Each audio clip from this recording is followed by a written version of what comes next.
privilège que Jésus soit mort pour nous. Dites à votre voisin, Jésus est mort pour toi.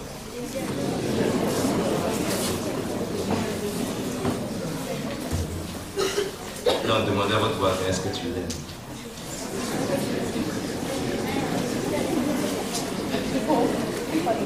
Ce n'est pas une question froide, puisque tout le monde l'aime. Tous ceux qui aiment Jésus, je vois les mains. Que le Seigneur te bénisse et qu'il te garde. C'est une joie pour moi d'être parmi vous aujourd'hui. Et c'est encore un plus grand privilège. Prions le Seigneur. Seigneur, merci d'être vivant. Tu nous donnes la possibilité de t'aimer encore une fois.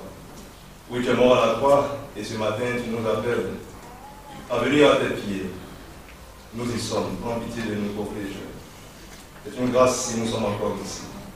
Pour que ces péchés qui n'ont pas encore été confessés, que ton esprit nous pousse à les confesser aujourd'hui au nom de Jésus-Christ, et que devant nous, non, il soit écrit sauvé, oui, sauvé à travers toi, Jésus-Christ. C'est ma prière pour moi et pour mes frères ici présents. Au nom de Jésus-Christ. Amen. Amen. Bon, le message de ce matin se trouve tiré du livre de Philippiens, chapitre 4. Ce matin, j'aimerais partager avec vous Philippiens chapitre 4, verset 18 que nous avons lu. Avant que nous y allions, il est bon de savoir que le livre de Philippiens a été écrit aux habitants de Philippe. Et ce livre a été écrit à nos amis environ 30 ans, bien sûr par l'apôtre Paul, après l'ascension de Christ. 30 ans après l'ascension de Christ au ciel.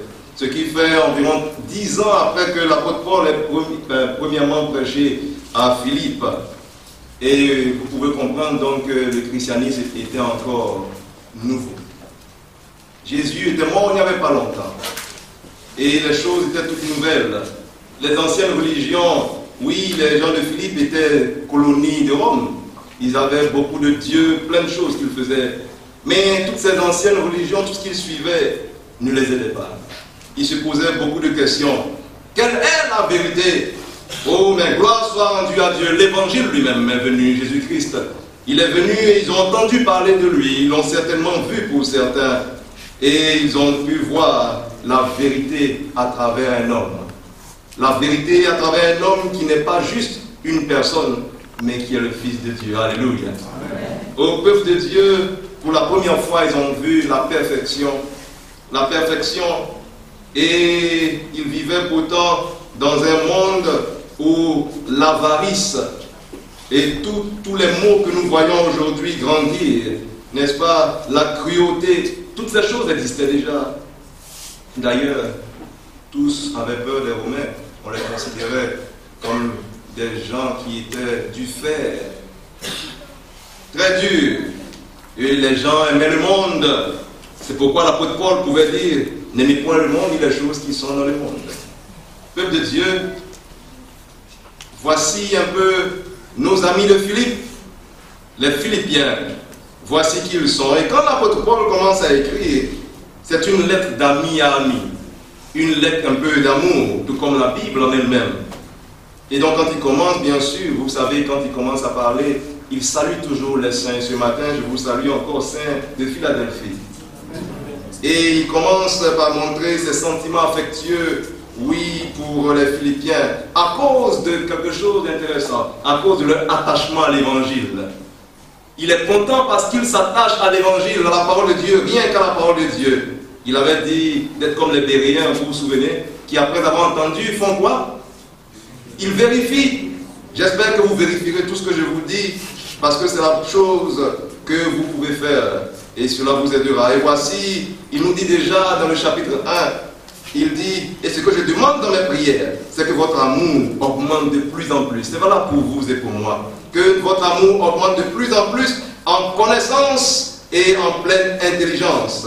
Oh mes frères, que notre amour augmente et qu'il augmente même aujourd'hui au nom de Jésus-Christ. Et voici que l'apôtre Paul parle de son emprisonnement, parce qu'il est bon de savoir que cette lettre d'amour que nous lisons a été écrite alors qu'il était en prison. Il était en prison et c'était son premier emprisonnement. Il a écrit ça en prison, mes frères. Nous sommes libres. Écrivons, prêchons, parlons, donnons tout ce que nous avons. Parce que nous n'avons pas eu le privilège de l'apôtre Paul. Et alors, il parle de Timothée. Quand il parle de Timothée, il parle de quelqu'un qui est vraiment, qui a des sentiments dignes, quelqu'un d'intègre. Il le recommande même encore. Et il dit, par exemple, prenez garde aux chiens, prenez garde aux mauvais ouvriers, prenez garde aux faux circoncis. Les chiens, ce ne sont pas ceux qui aboient autour de nous, comme on les voit. Mais ce sont ces personnes-là qui, après avoir abandonné quelque chose de mauvais, vont reprendre cette chose encore. Comme le chien vomit quelque chose et va encore manger de cette chose. Je sais que vous n'êtes pas comme ça au nom de Jésus-Christ. Donc notre mauvaise vie, notre ancienne vie a été délaissée il y a longtemps et même quelqu'un est même en train de la délaisser en ce moment au nom de Jésus-Christ. Soyons libérés, oui, libérés par le Saint-Esprit. Et finalement, il se retrouve et donne des recommandations. Il leur recommande de vivre, de faire attention aux faux docteurs. Faux docteurs. Les faux docteurs n'étaient pas dehors, ils venaient à l'intérieur de l'église. Il y avait de faux docteurs parmi les saints du Seigneur. Ils se prenaient pour des docteurs, mais en fait, ils étaient des charlatans. Pauvres d'eux, que je n'en sois pas un, au nom de Jésus-Christ. Et voici qu'il termine par des remerciements, et c'est un peu comme la conclusion du livre de Philippiens. Et là, c'est Philippiens chapitre 4. Il parle de son amour pour nos amis qui se retrouvent toujours de ce que vous avez pu enfin renouveler l'expression de vos sentiments pour moi. Vous y pensiez bien, mais l'occasion vous manquait. Ce n'est pas en vue de mes besoins que je dis cela, car j'ai appris à être content de l'état où je me trouve. Je vais vivre, je sais vivre dans l'humiliation, et je sais vivre dans l'abondance. J'espère que vous suivez avec moi. Je pense que c'est même affiché. Suivez bien. En tout et partout, j'ai appris à être comment? Rassasié. Et comment? Est-ce que vous avez appris à avoir faim? Est-ce que nous avons appris aussi à avoir faim? On aime bien être rassasié.